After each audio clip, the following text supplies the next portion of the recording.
ये साधकों, आज के इस वीडियो में हम एक बहुत ही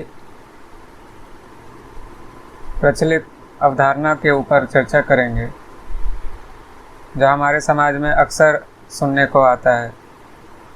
जैसे ही हम आध्यात्मिक लोगों के बीच में उठना बैठना शुरू करते हैं, जैसे ही हम भक्ति का प्रारंभ करते हैं, वैसे ही हमारे दिमाग में आने लगता है कि हमारा तो कोई गुरु होना चाहिए। तो अब गुरु कैसा होना चाहिए, ये गुरु तत्व क्या है, इसके विषय में आज हम बात करेंगे। सबसे पहले हम बात करेंगे आजकल समाज में जो गुरु के लिए या गुरु संप्रदाय के नाम पे जो चल रहा है, लोग अक्सर कैसे जुड़ते हैं इस गुरु संप्रदाय से, इसके बारे में सबसे पहले चर्चा करेंगे। अक्सर जैसे हम ईश्वर की भक्ति करते हैं, सकाम भक्ति करते हैं, वैसे ही लोगों के अंदर दिमाग में यही बात बैठी रहती है कि गुरु जो है उनसे भी हमें सकाम भक्ति करनी है। कोई फलाना गुरु के पास चले जाएंगे और अपना जो दुखड़ा है उनके सामने खोल देंगे कि हमारे साथ ये दिक्कत है, कितनी मेहनत करो, पैसा रुकता नहीं है घर में, बेटा की नौकरी नहीं लग रही है या बेटा शादी नहीं कर रहा है, हमारा पोता नहीं हो रहा है। तो ऐसी ऐसी बातें जो होती है, अक्सर लोग गुरु इसीलिए बनाते हैं।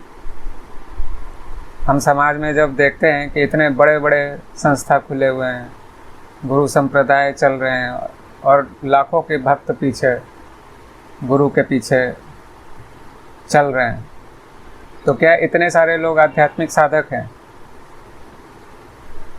तो हमें इसके गहराई में उतरना पड़ेगा। गहराई में जैसे ही उतरेंगे आपको पता लगने लगेगा कि ये कोई साधक नहीं है। ये जितने भी चेले चपाटे हैं, ये बस गुरु के आसपास घूमते रहते हैं, उनकी चमचागिरी करते रहते हैं कि गुरु की कृपा हो जाए तो हमारा किस्मत का ताला खुल जाएगा। हमने गुरु का नाम लिया है तो गुरु का नाम लिया तो अब गुरु की कृपा हमारे ऊपर छत्र छाया के समान लगातार बनी रहेगी। अब हमारा कोई भी बाल बाका भी नहीं कर सकता है, धन संपत्ति मान यश जो भी चाहिए सब मिलेगा, हमारे ऊपर कोई विपदा नहीं आएगी। हमारा गुरु जो बैठा है हमें रक्षा करने के लिए। तो ऐसी ऐसी बातें चलती हैं गुरु संप्रदाय के नाम पे, गुरु भक्ति के नाम पे। और फिर साथ में ये भी चलती है कि भाई हमारे गुरु का नाम भी होना चाहिए, उनका प्रचार प्रसार होना चाहिए, पूरा प्रचार तंत्र होता है। गुरु भी ऐसे ही होते हैं, उन्हें भी ऐसे ही भक्तों की आवश्यकता होती है।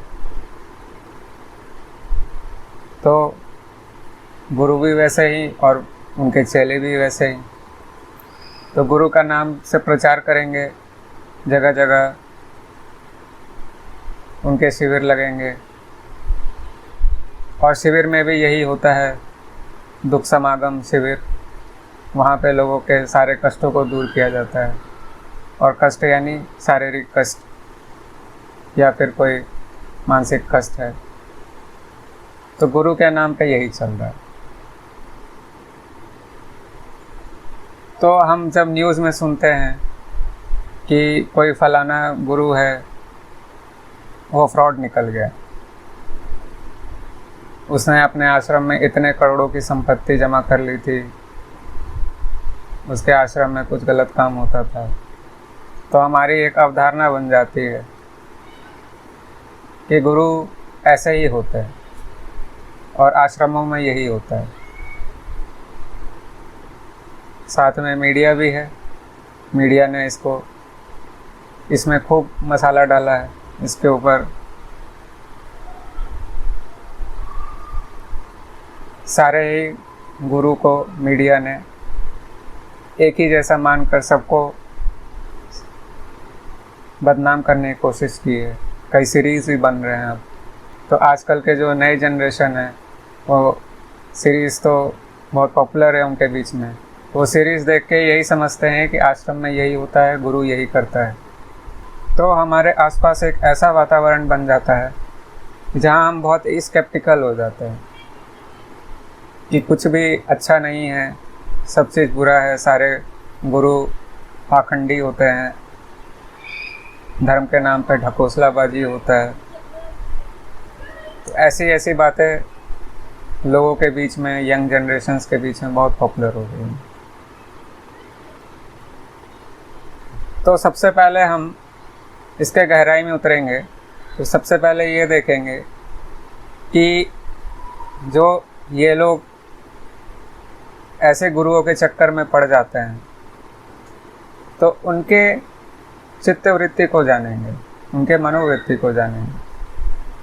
जैसे ही आप उनके जीवन में झांक के देखेंगे तो सबसे पहले देखेंगे वो गुरु के साथ या गुरु का नाम इसीलिए लिया कि उनका कुछ काम अच्छा हो गया, यानी कहीं ना कहीं सकाम भक्ति जुड़ी रहती है कि मेरा फ़ायदा हो रहा है तो हम गुरु का नाम करेंगे, गुरु का प्रचार करेंगे और 10 लोगों को जोड़ेंगे कि भाई फलाना गुरु, हमारे गुरु के पास आ जाओ, बहुत शक्तिशाली गुरु हैं, वो नाम दे देंगे, तुम्हारा सारा बेड़ा पार हो जाएगा, फिर तुम्हें स्वर्ग की भी प्राप्ति हो जाएगी, तुम्हें मोक्ष भी प्राप्त हो जाएगा। ऐसी ऐसी बातें चलती। तो उनके जीवन को आप जब झांक के देखेंगे तो सबसे पहले आपको पता लगेगा कि ये लोग आध्यात्मिक साधक है ही नहीं, इनको साधना करने से मतलब ही नहीं, अपने जीवन में कोई परिवर्तन लाना है इन्हें, इनसे कोई मतलब नहीं। बस अपना स्वार्थ सिद्ध होता है तो हम किसी संस्थान से जुड़े हुए हैं और फिर संस्थान में कुछ फ्रॉड हो जाए तो फिर बोलेंगे, या फिर उन्हें आश्रम से इतना इम्पोर्टेंस ना मिले तो फिर जाके फिर दूसरे लोगों के बीच में जाकर बोलेंगे कि अरे वहाँ सही नहीं है, बहुत सारे गलत काम होते हैं, वो गुरु जो है वो फ्रॉड गुरु है, हमारा गुरु फ्रॉड निकल गया। ऐसी ऐसी बातें सुनने को आती हैं। तो जब हम ऐसे सिचुएशन में रहते हैं, पूरा एक ऐसा निगेटिव इन्वायरमेंट बन गया है हमारे चारों तरफ, तो इसमें जो सीरियस प्रैक्टिशनर्स होते हैं, जो सीकर्स होते हैं, साधक होते हैं, जो अपने जीवन में सही में आध्यात्म में उतरना चाहते हैं, वो भी बहुत कॉशियस हो जाते हैं। उनको लगता है कि सही में ऐसा ही है कि सारे जगह सारे गुरु ऐसे ही हैं। तो इस स्केप्टिकल माइंडसेट के कारण वो अपने ग्रंथों को कभी खोल के देखते ही नहीं, अपने शास्त्रों का अध्ययन ही नहीं करते हैं। आपके ट्रेडिशन में जो संत हुए हैं उनकी वाणी को कभी खोल कर देखा ही नहीं उन्होंने। उनको लगने लगता है कि ये सारा धर्म जो है, हम जिस धर्म में पैदा हुए हैं वहाँ पे ऐसे ही फर्जी बाबा पैदा होते हैं, हमारा धर्म भी फर्जी है, यहाँ पे सारे गलत काम होते हैं। तो ऐसे थिंकिंग लोगों के बीच में फैल जाती है। साधकों को बहुत कॉशियस हो जाना है उसमें।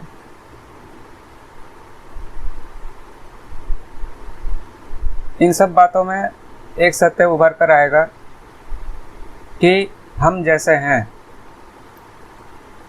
वैसे ही हमें गुरु मिलते हैं। हम गुरु को तौलने के बजाय अपने आप को तौले, अपने अंदर देखने की कोशिश करें।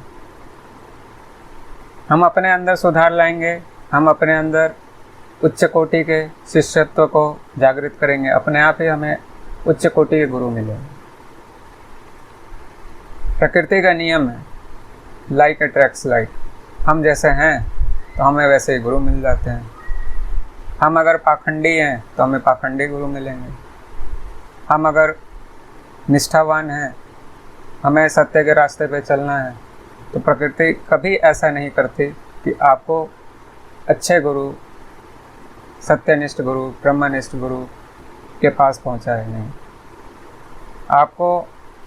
आप अपने अंदर ऐसे उच्च कोटि के शिष्यत्व को जागृत करेंगे, अपने अंदर सुधार करते रहेंगे, अपने आप ही जीवन में एक अवसर ऐसा आएगा जब आप अपने आप ऐसे सच्चे संत के पास पहुंच जाएंगे। तो साधकों को सबसे पहले इस निगेटिविटी वाले इन्वायरमेंट से बाहर निकलना है। और अब तो इंटरनेट का ज़माना है, गूगल में सारी चीज़ें अवेलेबल हैं, सारे मटेरियल्स अवेलेबल हैं। आपको बस गूगल में सर्च करके जो अपने सत्य शास्त्र हैं उनका अध्ययन करना, अपने तरीके से अपने लेवल पे जो कुछ भी आपको समझ में आ रहा है उसको समझने की कोशिश करेंगे। भगवत गीता का अध्ययन करेंगे, उपनिषद का अध्ययन करेंगे, एकाध उपनिषद, सारे उपनिषद नहीं, किसी एक उपनिषद को भी पकड़कर अच्छे से पढ़ेंगे, संत वाणी को सुनेंगे, संतों के चरित्र को देखेंगे। कई मूवीज भी बनी हुई है, एकनाथ जी, ज्ञानेश्वर महाराज, कबीर दास, गोरखनाथ, गुरु नानक, चैतन्य महाप्रभु, रामकृष्ण परमहंस, रमन महर्षि, अनेकों संत हुए हैं। भारत की भूमि ऐसे ही नहीं कही जाती कि यह धर्म की भूमि है।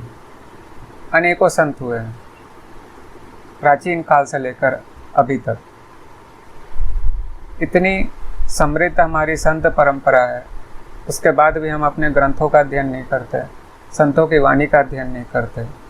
इससे बड़ा दुर्भाग्य और क्या हो सकता है।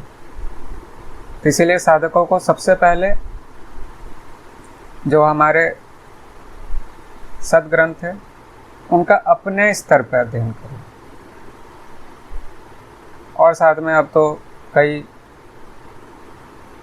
में अब तो YouTube के चैनल भी अच्छे खुल गए हैं, दर्शन शास्त्र का भी ज्ञान देते हैं, जो थोड़ा सा हाई लेवल होता है, लेकिन आपको घर बैठे वो ज्ञान मिल सकता है। अद्वैत वेदांत है, सांख्य दर्शन है, योग दर्शन है, पूर्व मीमांसा है, बौद्ध दर्शन है। ये सारे दर्शनों का अध्ययन करिए, अपने आप आपको समझ में आएगा कि आपको क्या करना है। अपने अंदर इन सारे ग्रंथों को पढ़कर परिवर्तन लाने की कोशिश करेंगे, अपने दृष्टिकोण में परिवर्तन लाएंगे, अपने जीवन के जीने के तरीके को बदलेंगे, अपने जीवन में सात्विकता को प्रधानता देंगे। अपने आप देखेंगे आपके जीवन में परिवर्तन आने लगेगा। ऐसे निगेटिव इन्वायरमेंट में आपको घबराना नहीं है। ग्रंथों का अध्ययन करेंगे, साथ में इस चैनल में जो कुछ भी वीडियोस पब्लिश हो रहे हैं उनको भी ध्यानपूर्वक सुनने की कोशिश करेंगे। इस विषय का अंत हम गुरु शब्द के विषय में जानेंगे। सबसे पहले हमको यह समझना है कि गुरु कोई व्यक्ति नहीं होता है, जैसे समाज में हर जगह जो प्रचलित है कि ये फलाना गुरु है, ये हमारे गुरु है, वो तुम्हारे गुरु हैं। तो गुरु व्यक्ति नहीं होता है, गुरु एक तत्व होता है। गुरु और ईश्वर तत्व एक ही तत्व है।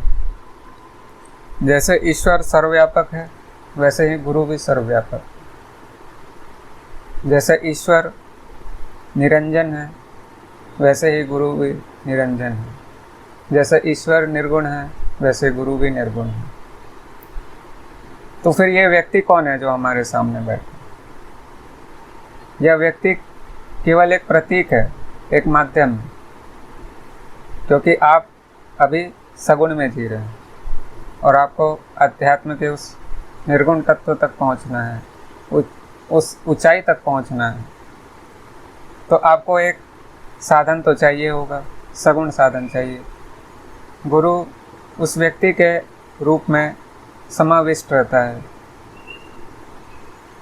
जो व्यक्ति आपका गुरु होता है उसने भी बहुत साधना की होती है, उसने अपनी साधना के बल से उस परम तत्व का आत्म साक्षात्कार किया हुआ है। तो आपको गाइड कर सकता है, दिशा दे सकता है, रास्ता दिखा सकता है। तो जब आप तो ऐसे गुरु के सानिध्य में रहते हैं, अपने आप उस परम तत्व से जुड़ने का सौभाग्य मिलता है आपको। तो सबसे पहले दिमाग में ये डालना है, गुरु कोई व्यक्ति नहीं, उस गुरु रूपी व्यक्ति को बस हम एक माध्यम बना रहे हैं। गुरु तत्व है जो ईश्वर स्वरूप ही है। गुरु की स्तुति भी ऐसे ही की जाती, चैतन्य शाश्वत शांत व्योमातीत निरंजना बिंदुनाद कलातीतम तस्मै श्री गुरुवे नमः। इस श्लोक में गुरु के तत्व को समझाया गया। गुरु चैतन्य है, शाश्वत है, शांत है, निरंजन है। ये सारी उपाधियां तो ईश्वर के लिए भी उपयोग की जाती है। तो गुरु और ईश्वर में कोई भेद नहीं है, भेद मानना ही नहीं है। बस वह जो ईश्वर है, हमारे लेवल को देखकर, हम अभी अध्यात्म के बिगिनर हैं, तो गुरु हमारे लेवल पे उतर के एक व्यक्ति के रूप में आ जाते हैं। वह व्यक्ति भी उस रास्ते पे चल चुका है तो हमें गाइड कर सकता है। ऐसे भाव के साथ हम गुरु के शरण में जाएंगे, उनकी सेवा करेंगे। गुरु की सेवा यानी उस व्यक्ति की सेवा नहीं होती, उस गुरु तत्व की सेवा होती है। उसकी सेवा करके हम अपना ही शोधन कर रहे होते हैं।